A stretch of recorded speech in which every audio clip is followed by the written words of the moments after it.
Good morning and welcome to Gunner Shot.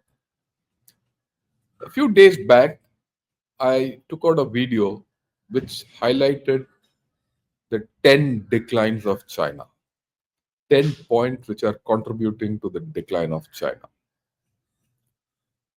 What are these? Declining demography, its political structure and instability, the security, it's invested in technology without returns, its lack of resources, its overgrown military, its troubled rimlands, lack of geopolitical trust, the destruction of Chinese culture by the CCP, and last and not the least, property and infrastructure. So we'll take each one of them one by one. I've listed out a few factors for each. You might add a few. There might be some I missed out. But adding to that is just adding, more weight to what I'm going to put across to all of you. These 10 points are slowly and steadily contributing to the decline of China. Now, all these have come into focus recently in one form or the other. These days, you hear of reports where the economy is down, Xi Jinping could be changed, the demographic decline is there, people are just aging and no children. Militarily, they have not been able to come up to the speed in many international events, geopolitical wars, all that. So, I get back to the thing. That's why I did this video where the 10 declines are highlighted. So the requests come to me. It says, look, can you do one by one? So in this video, I'll discuss one decline in detail. Have a look. The complete video will be available in the description of this video. Their political structure and instability. Today morning, I explained to all of you who watch my podcast about the growth of China's Communist Party from 1921 onwards till now. They've been in power from 1949. They want to celebrate their 100th anniversary. But the growth of this party and this party structure has been unstable at best. Outwardly, the party has given stability to the country, but inwardly they've bred a lot of instability. And if you see the history of China, every time there's a transfer of power, it has been torturous. It's not been easy. How will it be different now? And we are seeing it playing out. We are seeing it playing out today. Xi Jinping has monopolized power. He has monopolized power on national security, foreign affairs, financial and economic affairs, as well as the Central Military Commission. Everything is with him. While he is under threat politically, there is also a counter movement within China, his own faction, who's pushing back.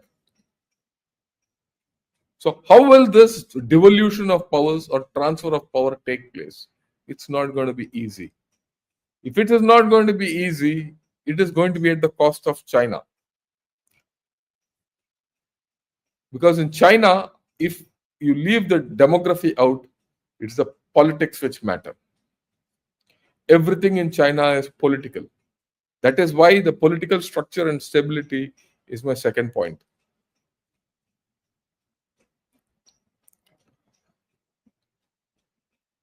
When the Chinese came to power, when Mao came to power, and he said power to the proletariat, or that's a Soviet euphemism, but that was what it was.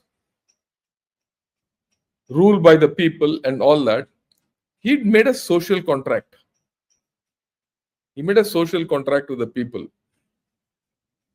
Give me your freedom, I'll give you prosperity. He never gave them prosperity, nor did he let them be free till he died. And then China went into instability. Deng Xiaoping came and realized if he doesn't give prosperity to people, the Communist Party will die. So he restarted this social contract with the people. He brought it to the fore. And he said, it doesn't matter the color of the cat as far as it catches mice. He made wealth creation the national goal. And he gave prosperity to people. But in the past 10 years, as the economy has hit headwinds, natural headwinds, and unnatural headwinds, due to the political structure and decrease in population and many other things, this social contract is frayed. In the 20-party Congress in October 22, Xi Jinping changed the social contract. He converted this from prosperity to security. So his contract today is, look, I'll give you security, you give me your freedom. But people will not give it. Because the fundamental requirement of any human being is prosperity. He needs food to eat. He needs decent living. He needs medical. He needs education for his children. Those are out of the common reach. It's not simple for people. Aging population. An aging population does not need security. No one is going to come and kill an old man. An aging population needs prosperity. It is not even prosperity. It is sustenance. And that sustenance, the Communist Party today is not able to give.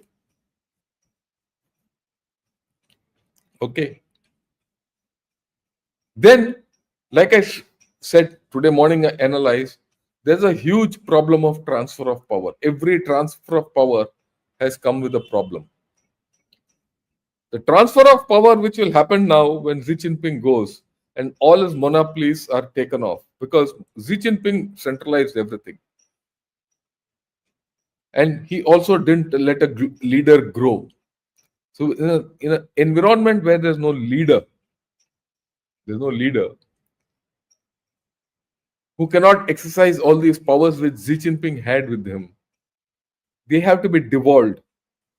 And that transfer of power will not be easy.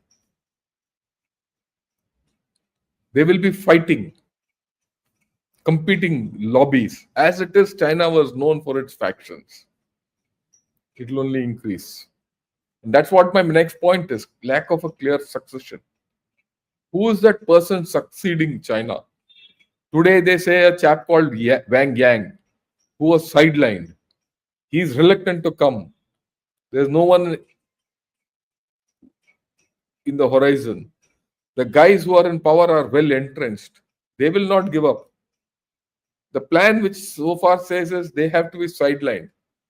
But they have their own power bases which they have built up over the past 10 years along with Xi Jinping, and Xi Jinping is not dead. And Xi Jinping today has gone to Kazakhstan to meet all Central Asian republics and in the Central Asian Republic Forum. So he's traveling.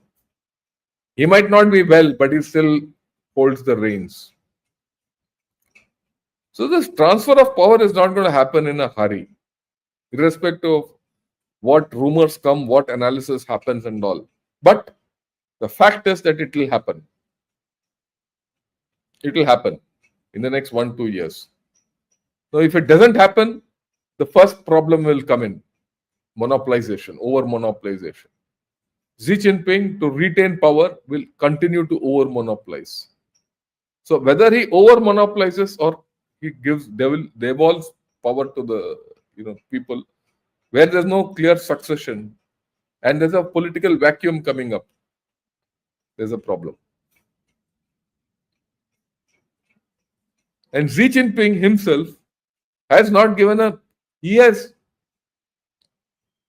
consolidated power, but is it that was that power structure stable? No.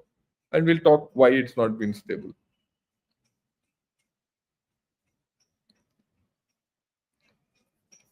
The system which he has engendered is that where people are money is taken from the people and given to the top layers. So you're in a rich state with the poor people, and this will be repeated later. Whereas the communist society wanted well-off people and well-off state, a balance. That balance is lost. That balance has been lost for a long time. Actually, the balance was lost when Hu Jintao took over because he let loose the reins of capitalism. It was only communism by in some form, but the private people came up everything. But that endangered the communist rule. And that is why Xi Jinping monopolized power and brought it back to state control. It is not without reason. If Xi Jinping had not done this, China would have collapsed 5 years back. It would have collapsed along with COVID. It didn't because Xi Jinping didn't allow it to collapse. But now they have come to a stage where it is beyond Xi Jinping. He's also in his terminal phases. And if he stays alive and he continues beyond 2027 for life, the way he has this thing, he will only ruin it even more. And this political structure and instability will keep playing more. It will not become less.